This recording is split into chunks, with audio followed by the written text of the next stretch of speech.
Hi guys, welcome to our அல்பிஸ்மி consultant. இன்னைக்கு நம்ம எந்த நாட்டுக்கு ஆள் தேவைப்படுது அப்படின்னா அர்ஜென்டா மாலத்தீவ்ஸ்க்கு தேவைப்படுது. கேஷியர் கம் அட்மின்ல ஒர்க் பண்ற மாதிரி. இதுக்கு சேலரி பாத்தீங்க அப்படின்னா 400 USD. இது நம்ம தமிழ்நாட்டோட காசு பாத்தீங்கன்னா 21,000 சொச்ச காசு வருதுங்க. இதுக்கு மேல் மட்டும்தான் எடுக்கிறாங்க. அடுத்தது பாத்தீங்கன்னா குவாலிபிகேஷன் வந்து எனி டிகிரி, எக்ஸ்பீரியன்ஸ் வந்து கண்டிப்பா 2 இயர்ஸ் இருக்கணும்.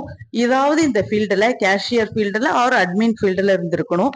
ஏஜ் பாத்தீங்க அப்படின்னா 35 கம்ப்ளீட் ஆகுதுங்க. அதுக்கு மேல உள்ளவங்க எடுக்க மாட்டாங்க. Company food and accommodation provide பண்ணுது. இது எல்லாம் போக நம்ம கையில வந்து 21,000 கிடைக்கும். ஸோ இந்த ஜாபுக்கு யாராவது இன்ட்ரெஸ்டட் அப்படின்னா நம்மளுடைய கமெண்ட் செக்ஷன்ல உங்களுடைய ஃபோன் நம்பர் கொடுங்க. நம்ம வாட்ஸ்அப் நம்பர் கொடுப்போம். அந்த குரூப்ல நீங்க ஜாயின் பண்ணீங்க. தேங்க்ஸ் ஃபார் வாட்சிங்.